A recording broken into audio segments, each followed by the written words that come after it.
Collected Essays of Valerie Lynn Stevens. Between reason and faith, let us come before him now.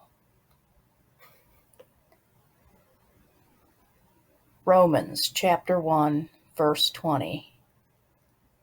For since the creation of the world, God's invisible qualities, his eternal power and divine nature, have been clearly seen, being understood from what has been made, so that people are without excuse. Can a rational person truly embrace the Judeo-Christian faith? The consensus is they cannot. The consensus is that intelligence is in inverse proportion to one's belief or disbelief in those things which one cannot prove beyond the shadow of a doubt. The reductionistic stereotype of the scientist and the logician assumes that one must be engaging in some kind of magical thinking and fallacy if they profess to believe in God. The realm known as apologetics seeks to bridge, as much as is possible, this gap between reason and faith. It seeks to synthesize the exoteric with the esoteric. And indeed, many rational people begin approaching any kind of spirituality or religiosity with extreme skepticism. And this is not altogether the wrong approach. After all, the scriptures make an allowance for honest, rigorous testing of all things, and in fact, admonish God's children to exercise reason and discernment in all of our daily dealings. Moreover, a descent into a kind of existential Hades is how every believer's faith is strengthened, refined, and authenticated. The Lord answers all who seek him, and he gives wisdom to those who earnestly seek it. Asking questions and even strongly doubting in numinous phenomena does not display a lack of faith. On the contrary, it demonstrates it. Only those who lack the humility to investigate everything because they think they know it all are in danger of condemnation.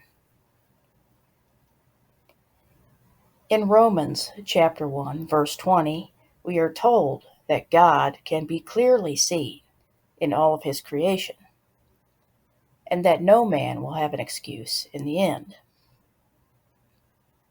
In theology, the terminology for this is general revelation. I personally find it irrational to reject even a Pascalian wager concerning the existence of a sovereign, omniscient, and omnipotent deity. Even given what little we currently have been allowed by God's good grace to discover in the realms of science, etc., I see plenty of evidence of the existence of God. Yet I see it not only in the affirmatives, but in the negatives, or in the lack of knowledge that our epistemological cup still runneth over with. It seems therefore more rational to me, or perhaps just wise, that we lack any other equitably sufficient explanation other than what God reveals through special revelation and through general revelation through both his word and his creation, respectively, and therefore should not be embarrassed at all as rational thinking adults to embrace the Judeo-Christian faith. Furthermore, many mock the Judeo-Christian believer because they erroneously assume that they are merely taking the easy way out, or they believe that they are engaging in childish naivete beyond their years. But I can attest from hard-won personal experience that choosing to follow Jesus Christ is anything but the easiest path. It is, if undertaken following a genuine conversion, that is, and entering into an intense battle between one's basest nature and the will of God. And running this gauntlet is unlike any other that one will ever encounter. In Ephesians, we are reminded that we are not battling against flesh and flesh, but against dark principalities which flesh alone cannot slay. Becoming a Christian is also more of a choice to submit one's whole being into a relationship with the Lord over all creation, who holds the power of both life and death. That is anything but an easy commitment. That is to say, choosing to believe in God is not undertaken by genuine believers in a cavalier manner or with an intention of escapism.